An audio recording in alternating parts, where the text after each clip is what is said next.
Welcome to the Science of Self, where you improve your life from the inside out. Today is October 19th, 2023. It's National Pasta Day, National Oatmeal Day, and National Chutney Day, so we've got more than just our lunch menu figured out for today. In today's episode, we're going to be talking about attachment styles, sourced from the book How to Therapize and Heal Yourself by author Nick Trenton. Attachment styles are the way we form and maintain relationships with others. They're developed early in life, but they can change over time.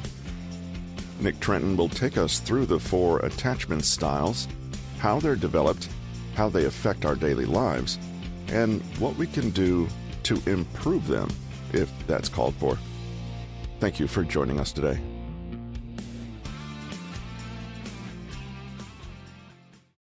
Recall that Clara had the following core belief. The world is not safe and I am not safe. People can't be trusted.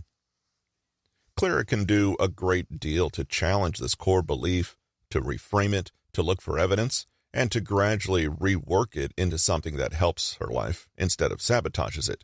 One way to get rid of this belief is to understand how it got there in the first place.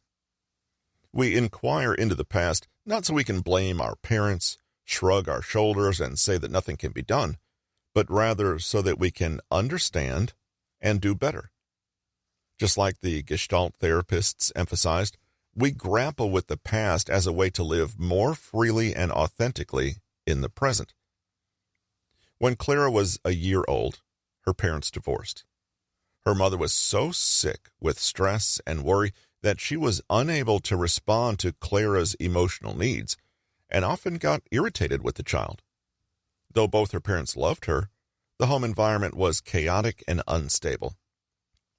Clara remembers that in her teen years, she would often anxiously try to think of ways to cheer her mother up, to be good, to win affection. John Bolby was a psychotherapist who was the first to propose a theory of childhood attachment, and he would have classified Clara as having an anxious attachment style. Bolby would say that, as an adult, Clara's tendency to catastrophize, to worry, and to feel terrified of being abandoned comes from her early childhood experiences of insecurely attaching to her primary caregiver, in this case her mother. According to Bolby, attachment is a lasting, innate psychological connection between children and their caregivers. In his research, he notices that when scared, children ordinarily seek consolation from their primary caregivers. Mary Ainsworth later expanded his work with her strange situation investigation, which observed 12 to 18-month-olds while they were momentarily left alone and then reunited with their mothers. The research revealed that even at that young age, the infants had characteristic styles of attachment. Secure attachment. This is the healthy, normal mode. Dismissive avoidant. Fearful-avoidant. Disorganized or insecure attachment. Later added by Main and Solomon in 1986. This theory goes that a person's early attachment style influences all their subsequent relationships, whether that's with friends, family, romantic partners, or colleagues. It also influences self-concept, identity, behavior, and, as we saw with Clara, a host of core beliefs, expectations, and biases about the world. Clara's early attachment relationship became a model that was repeated in all her later connections with others. As an adult, Clara finds herself with marriage difficulties, and her attachment style is a big part of that. A theme we'll return to throughout this book is that in self-therapy, there's no way to fix one part of your life without implicating another. Clara began her self-therapy journey by trying to manage her anxiety, but may end that journey taking a more honest look at her relationship patterns and her choices in that area of life. According to Bolby and subsequent researchers, all this was set in place in very early life, but with awareness we can change. Let's look at these styles. Dismissive avoidant. Someone who's adopted a dismissive avoidant style has a core emotion of painful uncertainty in their relationships, which they deal with by denying their own need. In Bolby's experiments, these were the children who did not appear distressed when their mothers left them in a strange environment, as though to say, "I don't need her anyway." A person with this style may have core beliefs that confirm the basic unreliability of other people, and cognitive biases that work hard to create a feeling of invulnerability and autonomous self-reliance. This style is characterized by seeming aloof, distant, and withdrawn, unlikely to connect at an intimate level, avoiding vulnerability, pursuing independence, and feeling smothered otherwise, finding close involvement with their partners difficult and feeling anxious about commitment, feeling overwhelmed when heavily relied upon. To escape these feelings, they may retreat either physically or emotionally. Fearful-avoidant. While someone with a dismissive avoidant attachment style tends to avoid intimacy, since it's been so lacking and unreliable in the past, someone with a fearful avoidant style may have grown up in an environment where the primary caregiver was actively harmful in some way. Whether parents were outright abusive or simply battling their own addictions or emotional pain, it can be incredibly difficult if the person who is meant to care for and love you is also the source of your fear or unhappiness. Understandably, this can create a kind of push-pull ambivalence. This style is characterized by deep feelings of unworthiness. Being hurt by a loved and needed caregiver is an unthinkable pain. To make sense of it, someone may decide that they were somehow bad or flawed, and that's why they were treated poorly. This doesn't feel good, but it's a way to understand an unbearable situation. Ambivalence in relationships. Blowing hot and cold, shifting between being distant and being vulnerable. Overanalyze microexpressions and body language, monitoring people's emotions very closely to catch any signs of impending danger. Suspicion and lack of trust. Being unpredictable. Disorganized, insecure attachment. This attachment style can result from early caregiving that was highly inconsistent. It's as though the child could never really relax. Even when needs were being met, it paid to be vigilant because all that could stop unexpectedly at any moment. For example, someone might have grown up with loving parents, but those parents were both very busy and seldom around. There was love and affection, but it was often given and then retracted. The child grew up with an internalized sense of, what can I do to earn that love back? When is the next bad thing coming? And how can I prepare for it? This attachment style is characterized by self-sacrificing, people-pleasing behavior, hypersensitive to and enormously fearful of rejection. It's like the world is ending. Panic about the potential of being abandoned. They may overcompensate in adult relationships, overgiving and taking on too much responsibility. They may have an unconscious core belief, in order to be loved, I have to sacrifice my own needs. Sacrifice their own needs to maintain relationships. An inability to feel safe and settled or to appreciate accomplishments. You might now be wondering what the normal attachment style looks like. What about when a primary caregiver is available, loving, and responsive to the child's needs? Secure attachment. When a growing child feels cared for and loved, they can internalize that feeling of care and self-worth within themselves. If they reliably express their needs and have them met most of the time, they come to trust the people around them and grow up to be broadly stable, balanced adults who, by and large, have a positive attitude toward the world in general.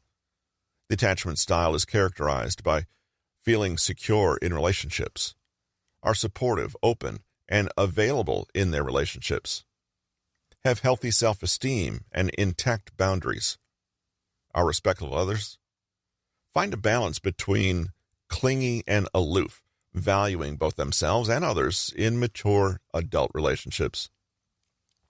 Have the potential to shift individuals in other attachment styles to a more secure one.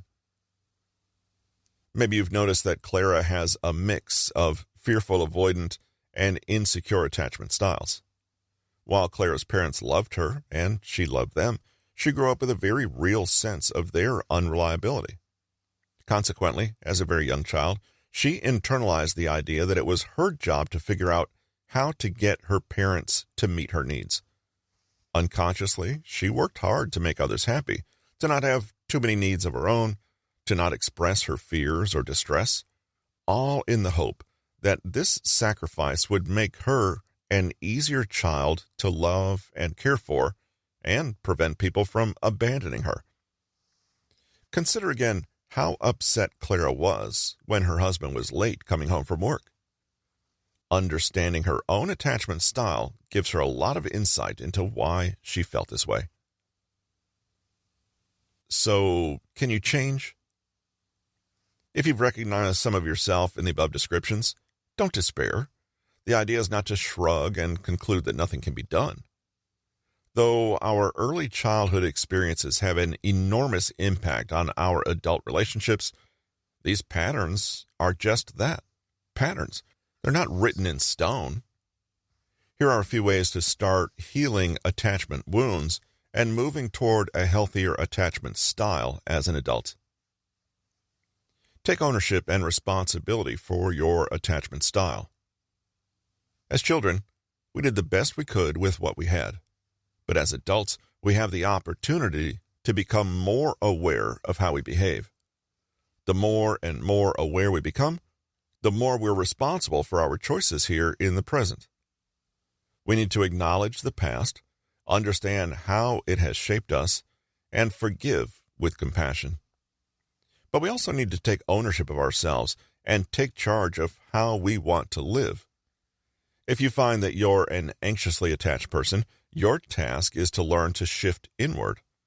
For example, instead of focusing on how late her husband is, what could have happened to him, why he didn't call, etc., Clara can turn inward and take responsibility for how she's feeling. This is a question of focus. It can be helpful to remind yourself that you simply cannot control others. But with effort, you can moderate and regulate your own internal experience. If you find that you show a more avoidant attachment style, then you may notice yourself shirking obligations and duties and shying away from bids for intimacy from those around you. It may seem very difficult to meet the needs of other people. Your challenge, then, is to find comfortable ways to meet both your needs and theirs. Avoidant people tend to see the emotional demands of others as a threat and may feel that they're being asked to give away a part of themselves or undermine themselves to keep people happy. But this is a faulty core belief. The next time you find yourself thinking in black and white, either-or terms, either they get their way or I do, try to think in terms of and. In what way can you meet their needs and connect with them without compromising your own boundaries? You may need to get better at asking for what you need, meeting your needs yourself, or being more proactive about the kinds of emotional connections you most enjoy. Relationship problems often occur because we are unconsciously playing out old patterns from the past. We may project onto others our own ingrained habits, or worse, we may deliberately seek out relationships and friendships with only those people who best fit pre-existing molds that were created in childhood. No matter your attachment style, however, you can move on by acknowledging what it is and owning it, instead of playing it out over and over again with other people. Clara has an anxious attachment style. Guess what? Her husband has an avoidant one. They are not together by accident. Their respective styles complement one another in the worst way possible.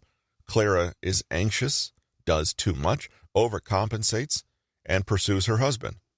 He, in turn, shies away from intimacy and commitment and finds Clara's constant neediness alarming.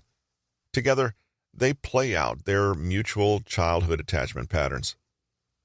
The cycle can only be broken when they both realize what's happening and take responsibility for it.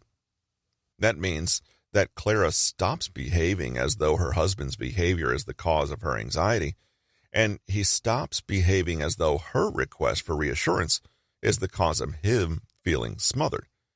Then they can help one another break these old patterns instead of reinforcing them. Bolster your self-esteem.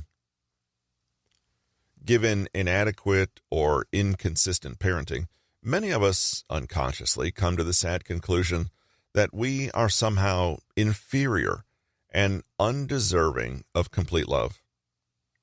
This results in all sorts of self-neglect, self-sabotage, self-criticism, and self-destruction. We may deeply feel that we don't deserve happiness, or if we do, we have to earn it by completely relinquishing our needs and even our rights. Those who are securely attached, however, have a deep and abiding sense in their worth and general goodness as human beings. I don't think they're perfect, but they are able to forgive their own flaws, to strive to be better without shame and blame, and to show that same compassion to others.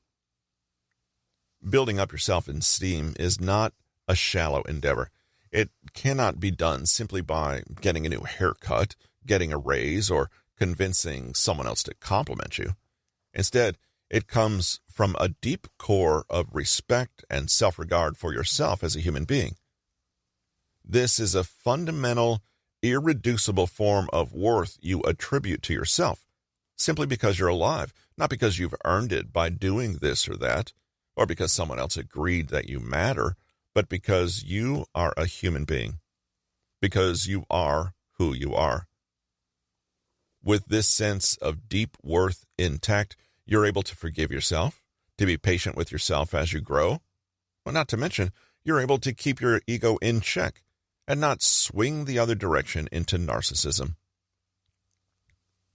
Pay attention to your hygiene, your diet, your physical well-being, and your daily habits. Take pride in your belongings and your environment. Address needs you may be neglecting in yourself. Do you need to go to the dentist? Quit smoking? Buy yourself better socks? Is there anything it's time you forgave yourself for? What about letting go of anger and blame for other people so you don't have to carry it anymore? Reconsider your boundaries. Good self-esteem means protecting your time, your energy, your space, and your resources.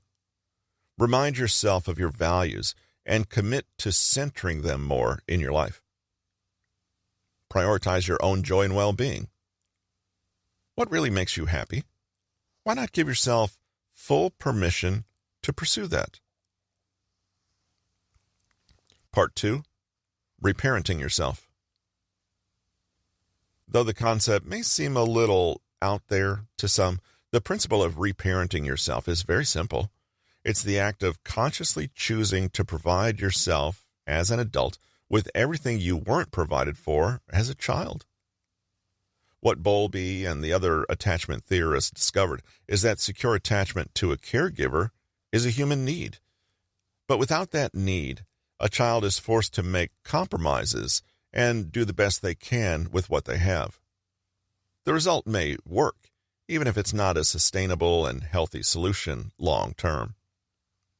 Reparenting heals. If you can give your inner child the love, acceptance, and confidence they needed back then, the idea is that you repair unhealthy attachment styles and build healthier adult relationships. You could waste a lot of time battling poor coping mechanisms and faulty relationship patterns, or, if you follow the logic of reparenting, you can go back and meet those unmet needs that created the poor coping mechanisms in the first place. Your inner child is the part of you that still processes the world like a child.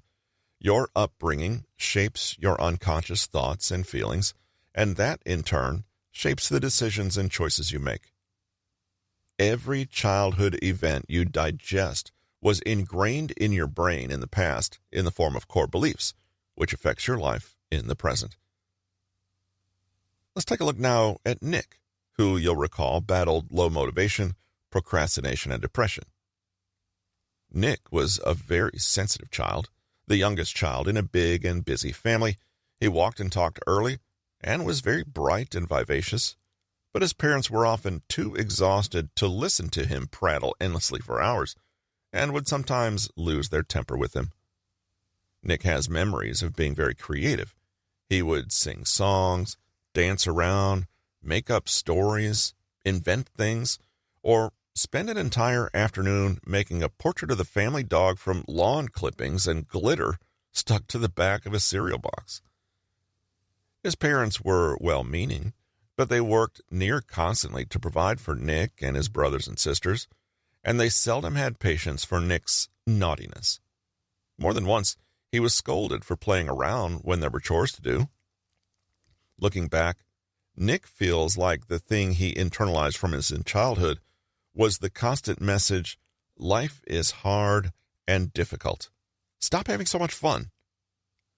He also remembered that nothing he created seemed to interest his parents or bring them any joy. By the time he was 12 years old, Nick had stopped all of that. What was the point? In fact, this is something that the grown-up Nick finds himself saying almost daily. What's the point? Of course, we can't say that Nick has depression now just because his parents once forgot to tell him his artwork was pretty. And it's important here to remember that it's not what really happened that matters, but what the young Nick perceived to be the case. But by doing a little psychological auditing on himself in the present, Nick can start to unpack where his feelings of apathy and low self-worth might have come from. When it comes to reparenting, there are two theoretical people who are engaged in a kind of dialogue. One, the adult person you are right now. Two, your inner child, who is not who you were back then, but rather a kind of internalized memory of that time in your life, which lives on within you into the present. Of course, these two people are the same person, but by allowing your adult self, as it is today, to talk to your inner child self, you're able to have some interesting and insightful conversations. Inner child work and reparenting can help you better regulate your emotions and adapt to stress. It can help you develop healthy boundaries, proper routines, and discipline around your mental well-being.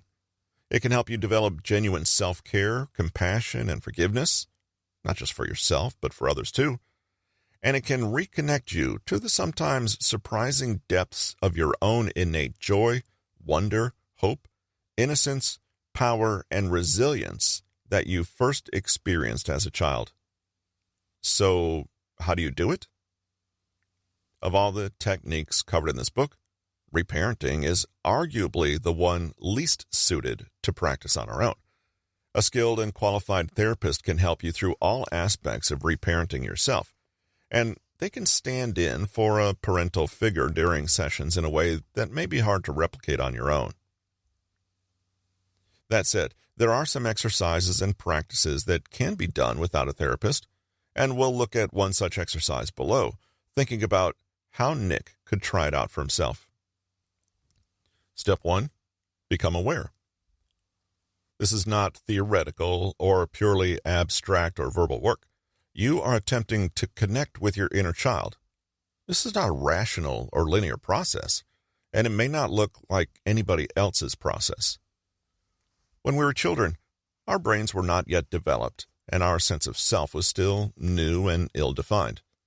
We may have had very limited or distorted awareness that we have long since adjusted for as we've grown up. The first step is to find some alone time where you won't be disturbed. Sit or lie down somewhere comfortable and take a moment to come into the present and calm your breathing. You can do this exercise when you're upset and emotionally activated, or you can do it when you're calmer. Both approaches will yield value. Take a moment to note how your body's feeling, your emotions, and your thoughts. Nick notices that he's a little irritable and tense with some tightness around his shoulders. Step 2. Conjure up your inner child. There are a few ways to do this. You can close your eyes and in your imagination try to recall, in as much detail as possible, a memory from your childhood, as well as where you fit into this memory. You can use an old photograph or keepsake to help jog your memory. Try to vividly imagine yourself as a child at a certain age. What did you look like? What did you wear? How did you speak? Try to recall the things you were most concerned about. Try to hear your own voice. What kind of things did you say? Spend your time with this. What you're trying to do is really invoke a crystal clear image of the younger version of yourself. When you're ready, imagine that this little person is sitting across from you on a chair, or that you've joined them in one of their games. You are approaching this inner child as a current adult version of yourself. For Nick, he imagines himself at 12 years old, sitting in his childhood bedroom. He can remember all the details, the posters on the wall, the way his closet smelled, the color of his school bag in the corner. Step 3. Listen. Now it's time to introduce yourself to your inner child and open a dialogue. Imagine that this inner child you're meeting is someone you've never met before. At the same time, imagine that you are the kindest, wisest, and most caring adult possible here in the present. What should you talk about? Well, that's up to your inner child to decide. The best way to find out is to ask. How do you feel right now? What's bothering you? What makes you happy? What do you need? Are you getting the things you need? What do you wish would happen right now? What do you really want to say? Ask your inner child these questions and be genuinely curious about the answers. Maybe our inner child is hostile and suspicious. Who are you, and why are you asking so many questions? In that case, be kind and wise. Tell your inner child that you're here, you're listening, and you genuinely want to know more about them. Admittedly, Nick thinks the whole process is a little cheesy. But when he gets to this stage of the process, he's very surprised to find that his inner child bursts into tears almost immediately. Well, what's wrong? Nick asks. And the child explains that he feels so completely stupid and nothing he does is right and he hates himself. Nick is very taken aback. He asks more questions, listening completely to the answers without arguing, interrupting, or interpreting. Nick is also surprised to find out how upset he is to meet this child. He feels sad for him and protective. Who could look at a child and call them stupid? How could it be that this innocent child in front of him hates himself? Step 4. Reparent. The goal is to figure out what this child needs and to give it to them. Nick sees it all at once. Young Nick is a small, sensitive boy who simply needs to be told that he is worthwhile, that he has value, and that the things he creates and does are welcome in the world. He needs a big fat hug and the reassurance that he will always be cherished and cared for. He needs to be comforted and told that there is a point, that people are listening to him, and that he belongs here in the world as much as anyone else. Nick bends down to hug the child, and they play together for a while. The child shows him some interesting new things he's been working on, and Nick listens with interest. Then he says goodbye, promising to come back and visit later. What does your inner child most need, and how can you give it to them? Maybe they're afraid and need reassurance that someone is there to protect them. Maybe they want to be spontaneous and innocent and silly. Maybe they need a little discipline and for someone to tell them no. Maybe they need you to keep your promise to them. Maybe they're just lonely and need you to listen. Maybe they want to play, but everyone is too busy and distracted. Maybe they need someone to apologize to them and make things right. Maybe they need to say what they know is true and be believed. For Nick, his inner child has become sad and disillusioned. He needed someone to care about him and what he was doing and show interest in him. So, that's what Nick did. Step 5. Applying what you learn. When Nick comes out of this self-parenting session, it's not the end of the process. Simply encountering and listening to your inner child will trigger enormous shifts in you, but it's also worth deliberately taking what you learn and applying it to your everyday life. In Nick's case, he discovered for the first time in his life what it felt like to be apathetic, self-critical, and pessimistic. Whenever he felt himself slipping into negative self-talk and inner criticism, he would remind himself of that desperately unhappy 12-year-old crying in his childhood bedroom. Would he say such harsh and unkind things to that 12-year-old? If not, then why was he telling himself that? Nick remembered all the things his younger self needed to hear and wrote them down, transforming them into affirmations. You are worthwhile. You have value. You belong. You have skills and gifts and talents, and these are welcome in the world. It is never a waste of time to pursue your dreams. You are worth listening to. You deserve to be treated with respect and care. Nick places these affirmations somewhere he can see them every day and recites them often. Something starts to shift inside him. The next time he feels depressed and is thinking about ordering in some junk food and wasting the afternoon on a gaming binge, he feels just how at odds this behavior is with the affirmations he just said a few hours earlier. Is junk food and gaming what he really needs? Is he taking care of himself and respecting his gifts and worth by doing that? Nick finds that he's even become a little protective over that inner child. When he meets up with an old family friend who playfully teases him about his lack of a proper job and insinuates that Nick will always be a loser, Nick instantly draws a boundary and calls his friend out. In time, Nick finds that he's less and less tolerant of things that lower his feelings of self-worth and people who do not listen to him. His big light bulb moment comes when he realizes that the worst offender for this is himself. Does he want to continue lowering his own worth and refusing to listen to himself? You don't have to go all out to benefit from the principle of inner child work and reparenting. You can simply treat yourself with the same care and respect as you would a vulnerable child who depends on you. Keep your promises. Keep your word. Say no to things that are unhealthy and make you unhappy. Don't let people bully or undermine you. Have enough discipline to stick to wholesome routines and habits. Find time for joy and relaxation. Trust yourself and value your own opinion. Part 3. Transactional analysis. When we reparent, we are deliberately making use of the dynamic between parent and child in order to heal past wounds.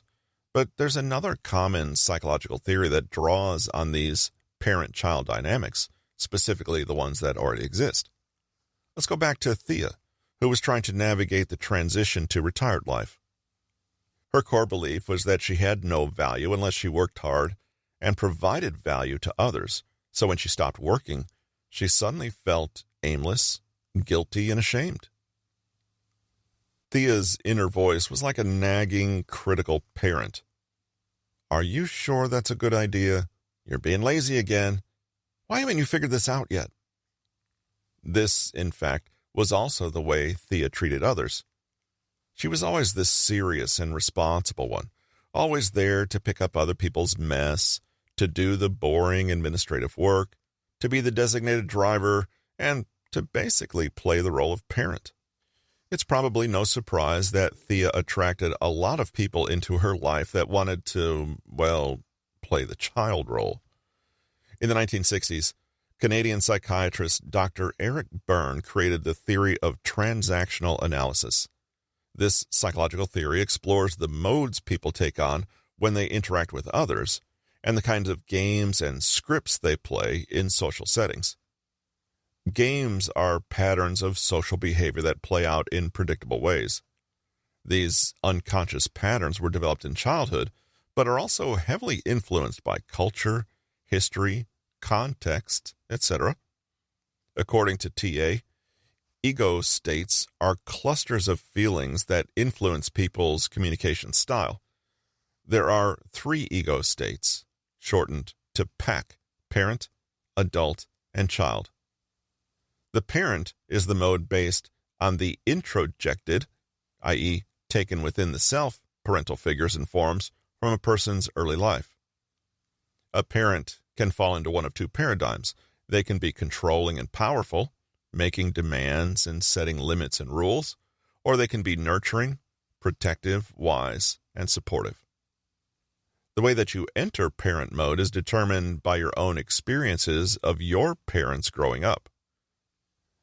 You can tell that someone is in the parent ego state when they appear to be talking down to others, using terms like "you should," and adopting a tone of voice and mannerisms that suggest a kind of authority.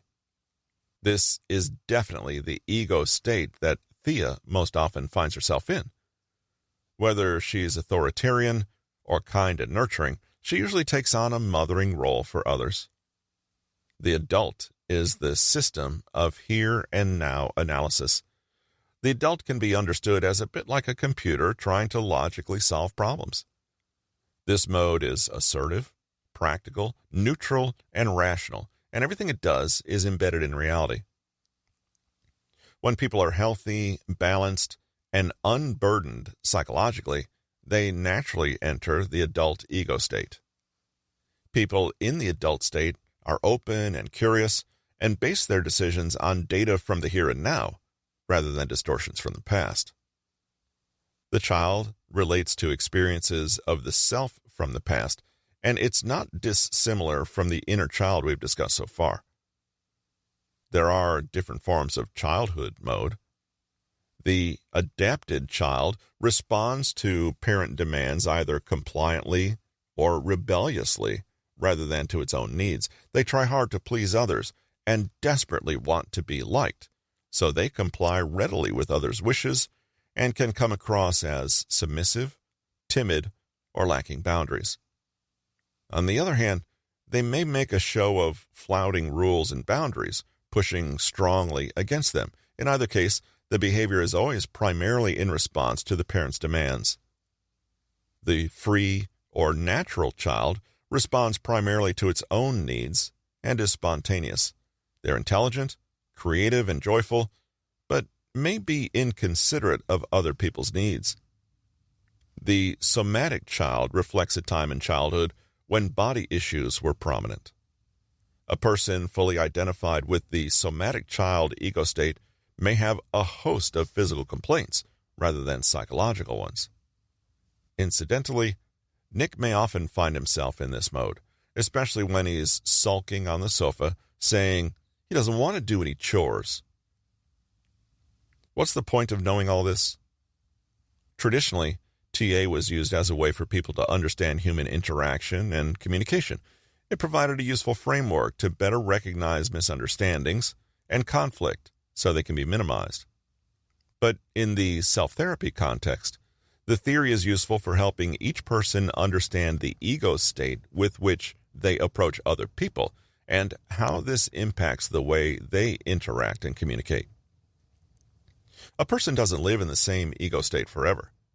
They can switch states depending on the context, the task, etc. But with awareness, you can recognize when you're slipping into rebellious child mode or becoming too much of a bossy parent type, like Thea might, and consciously decide if your needs would be better met by going into adult instead. Just like cognitive distortions and incorrect core beliefs, Ego states are there because, on some level, we believe they will help us meet our needs. Usually, they don't, though. We all adopt different ego states in every conversation or interaction we have. In an overall relationship that spans several events and conversations, and on a broader level, there may be lifelong patterns of routinely defaulting to a favorite state. You can gain deeper insight into yourself by 1. Noticing what role you're playing in every conversation as it unfolds. 2. Noticing the recurring patterns in your relationships. 3. Noticing your overarching tendencies throughout life. 4. Finally, noticing your own attitude toward yourself. Thea takes these ideas into her own life and starts to notice that she's quite often in parent mode. Sometimes she's a nurturing parent. Sometimes she's a critical, judgmental one who likes to control and domineer. She starts to see all the relationships in her life, past and present, in a new light. All the people she's had difficult and conflictual connections with have tended to be people who often went into rebellious child mode. Did Thea attract these people into her life? Or did her tendency to play the role of parent force others to play the role of naughty children? Truthfully, it's probably both.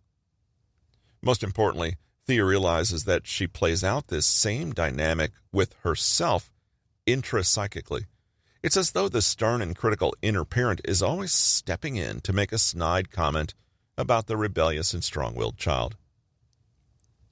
Piggybacking on her core beliefs that tell her she doesn't have any worth unless she's working hard, she adopts an attitude where she freely criticizes herself and others for being lazy, unmotivated, and lacking discipline and direction. You can imagine how much conflict she'd have with poor Nick. But it's only when she can come out of that mode and go into the adult ego state that things will start to genuinely change. The way to do this is to become aware and then to gently challenge yourself to find the adult perspective instead. For example, Thea is chatting one day with an old school friend. This friend has not retired yet, and in fact doesn't plan to.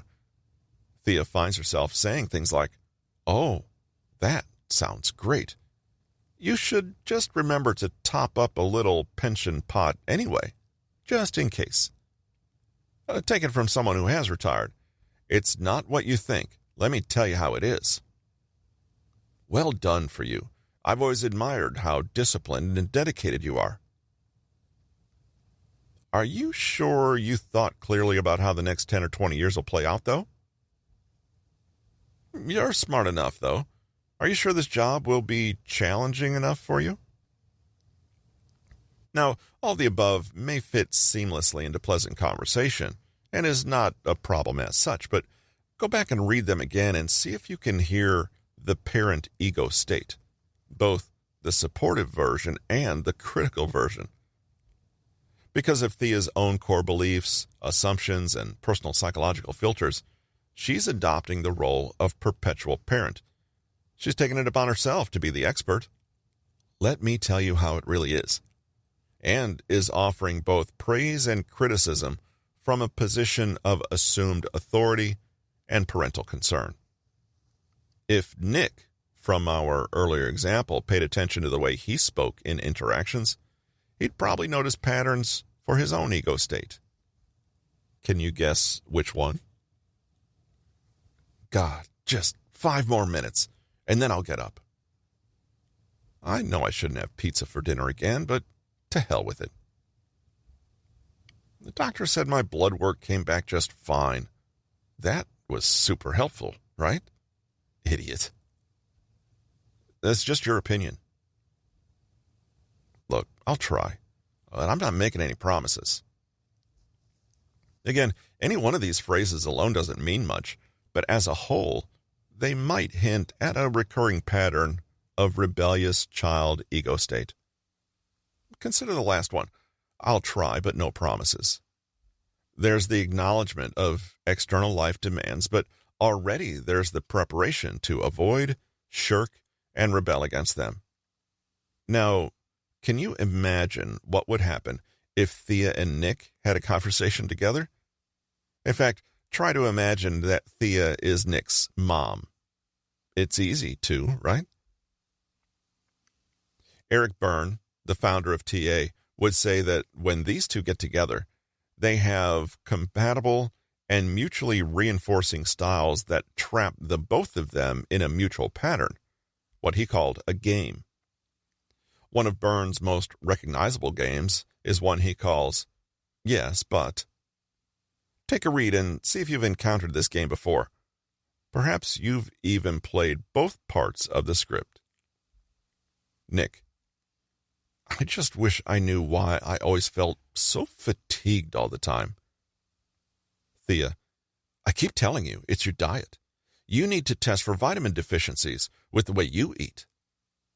Yeah, but I told you already. I'm not on that health insurance anymore. Well, that doesn't matter. You can just get a test done yourself. They don't cost much. You can get the cheaper ones, but they're not reliable. I read an article about it. You need to pay up if you want an accurate one. Okay, then fine. I'll pay. How much are they? No, you're not paying for anything.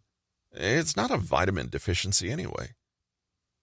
Maybe if you just took a multivitamin anyway, a good one, just to be sure you're covering all your bases. I already take one, and it does nothing. Okay, sure, but maybe try a different one then? Yes, but are you getting a good idea of the rules of this game?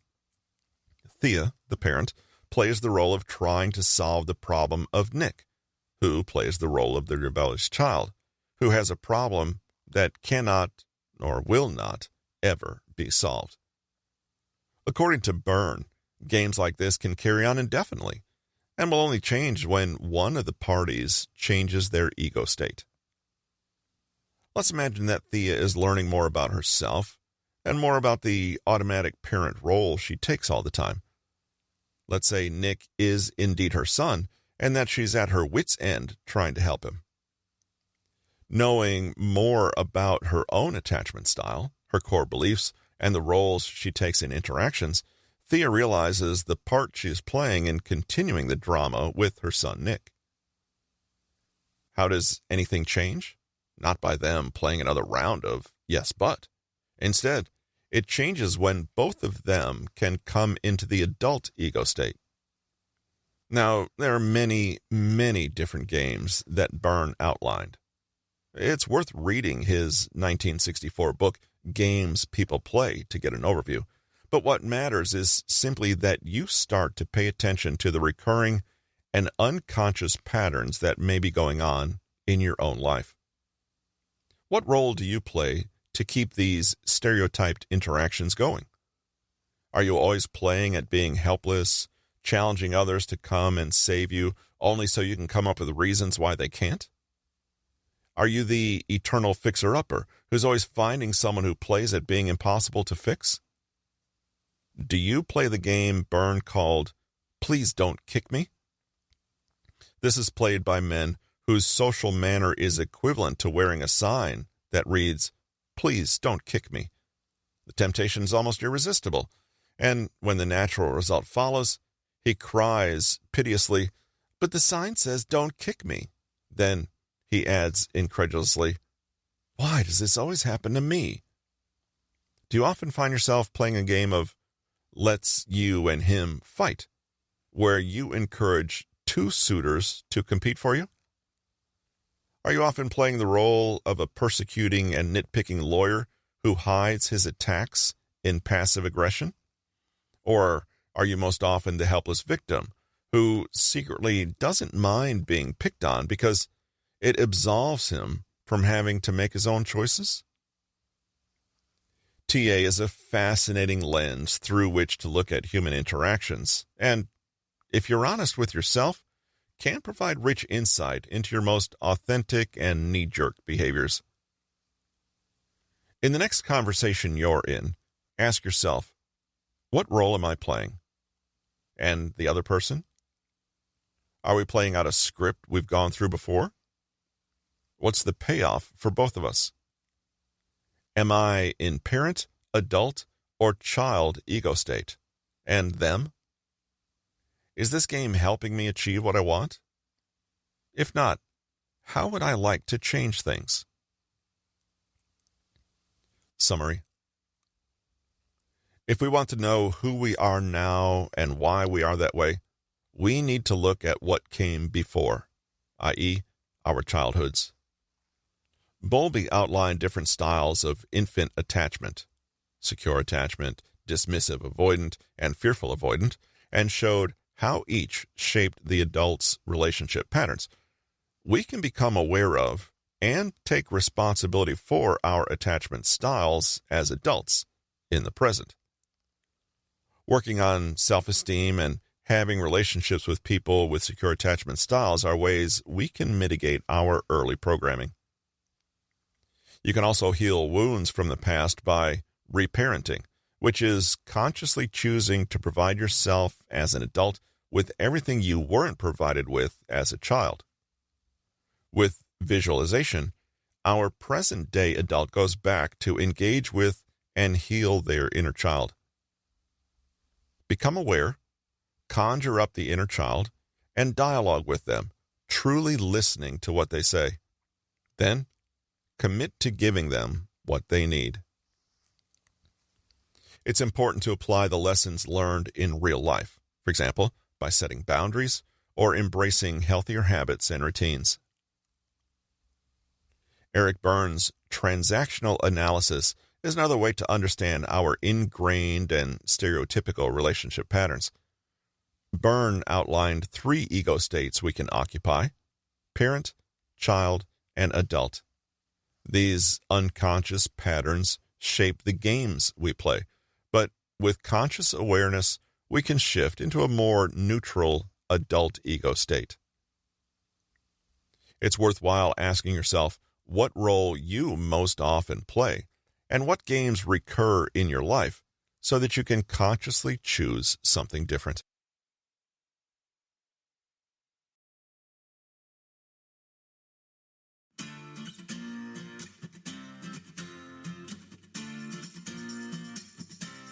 And that's it for today's episode of The Science of Self.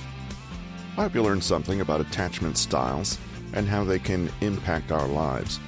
If you're interested in learning more, I encourage you to check out the book How to Therapize and Heal Yourself by Nick Trenton. You can get ebooks and all those versions, of course, on Amazon, but you might want to opt for the audiobook. It's available on Audible, iTunes, and Amazon as well. To learn more about the author, check out bit.ly/Nick Trenton. A few trivial tidbits today to maybe help you out in your conversations and small talk. Today's birthdays include Evander Holyfield, Gillian Jacobs, John Lithgow, John Favreau, and Rebecca Ferguson. I'll leave you with a quote from John Lithgow. "The only way to do great work is to love what you do. If you haven't found it yet, keep looking. Don't settle."